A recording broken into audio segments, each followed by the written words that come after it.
All right, here we go. Wack100. Welcome back to VladTV. Nah, man, look, Vlad, listen, nah. Nah? Nah, Vlad. We've been sure you made your love out here on the West Coast. Now, I don't know if I'm seeing this wrong, and I don't want people to come off that I'm hating, because one of them is my brother. I'm trying to figure out, did you let a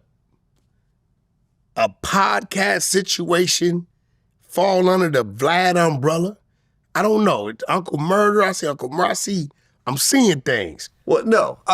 So Tony Yayo and Uncle Murder have a podcast deal with some other company.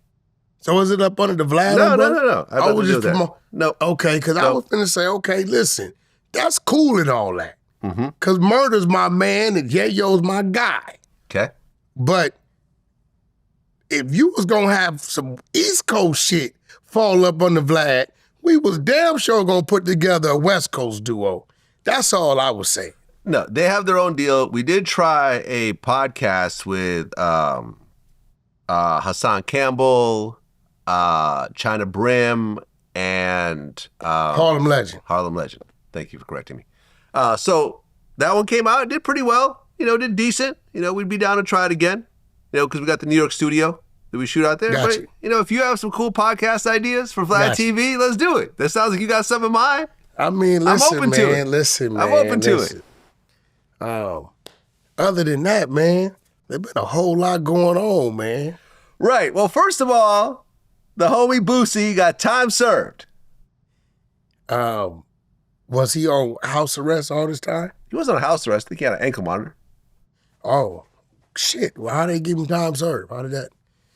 Usually if you're on that house arrest, they can count that. They may have counted it. I mean, I'm glad he ain't going to prison. Yeah. I was just curious on how he got the time served. 3 years of supervised release, $50,000 fine, 300 hours of community service for pleading guilty, being a felon in possession of a firearm. Outcome allows him to continue his music career, including a case where he faced potential prison time, but ultimately got a lenient sentence. Yeah, and I would hope he understands for this next 3 years, he got to be a saint. Oh, yeah. He can't argue, fuss, fight, nothing. If I was Boosie, I would I seen he was getting off into the film, which is the right direction, because I'm over there at 100% right now, and just kind of stay out the way. I'm curious to see how he got time served. I know people that got ankle monitors and on like home supervision that count that. I'm glad he ain't going to prison, but shit, we got to do that research to see. That way if somebody else get into something, they know how to try to file, and that's a blessing. I'm happy. Yeah, that's a blessing. Yeah, because I saw this hanging over his head for a long time. He was looking at 4 years? Yeah, I think around that time, they remember the state dropped it and it seemed like it was over. Then the feds picked it up and then suddenly we're back in it. And yeah, I mean, I know it's been hanging over his head and he's been stressed out over it. And yeah, at this point, it seems like it's concluded. Time served, no prison time. And I think he's learned his lesson. Because we talked about that situation. Listen, I'm going to be real. I think the lesson he learned, because Boosie know how to move. He come from it, is don't get relaxed. We start going around our people and our roots, environments and elements we come from, and we start to get relaxed. And in that situation, he went down to San Diego and he was around a real hood environment. And a lot of us are comfortable around that. And I think he just got relaxed. He didn't really do nothing stupid. He just got relaxed. You know what I'm saying? So I think he learned his lesson.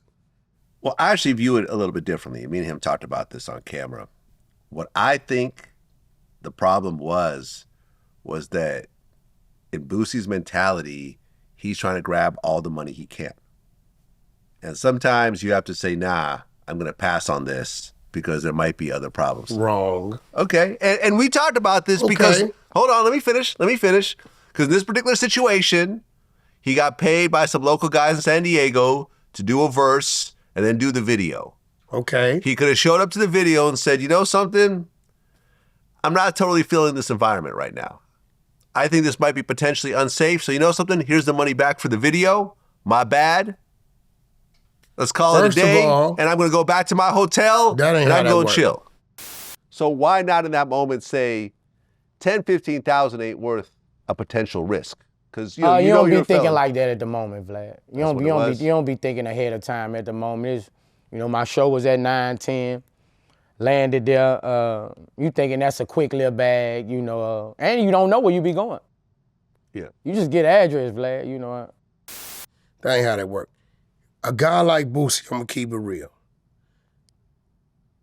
And really thinking about it across the board, the only place Boosie ever gotta feel that way is where the city he come from. Any environment, especially in California, that Boosie steps in, nobody wants to do nothing to Boosie. Nobody's gonna let nothing happen to Boosie.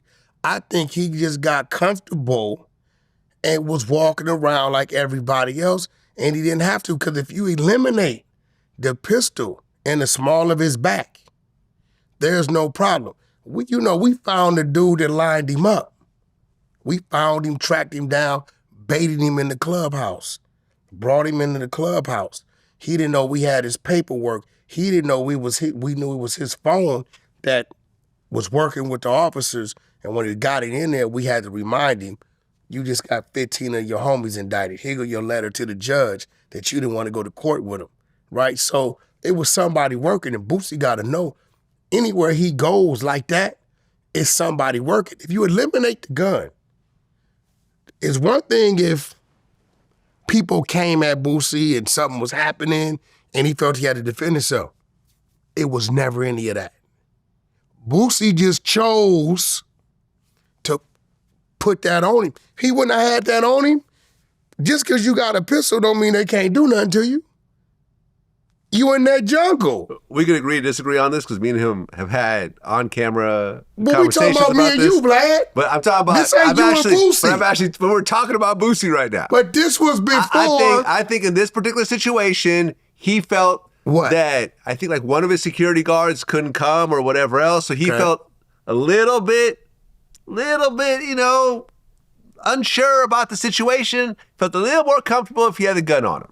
That's what I think happened. Well, that's what I think happened, and that's what he kind of told me in a certain type of way. You got to follow your gut instinct with that. I'm just saying, it ain't really about, because you got to reach back sometime. You ain't got to reach all the way back. When people got good intentions, I think the brothers in San Diego had good intentions. No, I'm not saying that it was a dangerous environment for him. I think everyone showed him love and so forth. I think from his point of view, he saw that and said, I'd feel a little bit more safe if I had the gun on me. Keep in mind, he got shot not too far, from that time. The whole thing in Dallas. But that was some O3 shit, right? Yeah, that was some O3 shit. But once you get shot, I've talked to a lot of people about this. You have PTSD and you don't want to get shot again, and you're more likely to carry a gun. Yeah, it wasn't that top. You're right. Yeah. That happened to a young man that's been locked up 11, 12 years. He on his way home now, to where he got shot 9 times down at the Carson Mall. He went to a club with some of his partners, and they had a little back and forth, and dude went and got his father. And he came back, right, with his father. And when his father jumped out with the gun, the dude that had just previously got shot 9 times, he reacted. This guy named Jay Hood, like a nephew to me, right? And he's from Carson, Stevenson's Village, I believe. And he reacted because of like what you said, PTSD, right? Think about it. The last time you seen a gun, you heard the sound, next thing you know, you waking up in ER, you got 9 bullet holes in you. So I'm with you because what you're saying, I actually live it, right? In order to get me today, over the last 5 years, my man Lil Jon probably the only one that's able to get me to go to a park. Right? Because I understand the environment I'm going into, local law enforcement, they see certain cars, they see certain faces, they're not stupid. This dude's over here, whoever's trailing them, if nobody's trailing them, somebody got a weapon. So you automatically putting yourself in these type of situations, right? So you have to elevate to a point to where it kind of looks like, you know, you're not acknowledging that. And I don't think it's that. We just know what comes with it. Yeah. Listen, there's certain places I just won't go. I just simply won't go because I feel like the risk is too high. Yeah. The risk not worth the gain. Yeah. Like, for example, I used to go to people's local studios and do interviews there. Not anymore. No. No, you got to come here. Now, like I'll go to your mansion or something and do it there. Yeah. Like we'll go to Calabasas or to Beverly Hills, Yeah, or yeah. if it's a high-end studio that a lot of people that use. You know that's secure. I'm not going to go in anyone's backyard where they got a 4-track in the back and record, you know, while the pit bulls are running around. I'm not doing that. No. And I've done that before. I used to. No, listen. It's only a handful of people around me to say, hey, my nephew got something going on that's over here. And I know the fact that they're asking me is just because, you know, then I'll go, right? But me waking up, I hear people all the time, pull up to the park. I think about 2 months ago, I said, you know what, let me go by the park. Swear. I pull in the park, there's about 8 people. 3 of them crackheads. The 2 was ladies. Other 3 or 4 was homies who 1 or 2 of them might be on the verge of becoming a crackhead, and the other was just there because Auntie said they can't come home till 6 o'clock. So I stayed a couple hours. And I asked the homies, I said, hey, what do y'all do here every day? And they say, we just ranching. You're looking at it. So I'm asking myself, why people keep telling me to go to the park? Now, if you telling me go to the park because it's a problem, then I think you young-minded at 48, once we identify a problem, Vlad, we come up with a way to solve the problem. So if we say we're going to the park and it's cameras and it's this and it's that because there's going to be some violence, I probably get caught up doing that. We're going to deal with things differently. And I would hope that some of these people, as they grow, they'll understand you're going to deal with things differently. I woke up yesterday, R&B woke up. She said her hip was hurting. I was feeling a little stiff. So you know what I did? I went to the chiropractor. I went to the good doctor on Santa Monica Boulevard upstairs. He wants to see you too. Amazing. Okay. Said he'll come to you. This dude's amazing. Right? And back in the day, I would just be like, well, no. I'm taking my ass to the chiropractor. So we deal with things different. So I see what you're saying with Boosie. And I think he means well. He got spiffy. I respect the fact he got a little spiffy over there. He a little mad at me. He got mad at me about the BG thing. And then we talked on DM and I sent him the paperwork. He understood. And, you know, and his documents, you know, it is what it is. You know, I think he did something he shouldn't have done, but I'm glad he's free. I'm glad he got another opportunity. Boosie's what, 40s? How old is Boosie? Yeah, early 40s, I think. Yeah, he ain't got, and you know, he 43. He fights something. I know he got something going Diabetes. on. Yeah, he don't need to be in them conditions. Yeah. You know what I mean? I love his layout with the lake and the house. Yeah, the house. Yeah, we've done a bunch of features over there. I love his layout. I love his layout. He let little bro come over there. Him and Ray J. I seen had a blast over there, and it looks like that lake brings him peace. Mm-hmm. We need to have a Wack100 and Boosie sit down. That'll go crazy. I'm down to do it. Yeah, that'll go crazy because I'm damn sure gonna ask him some questions. All right.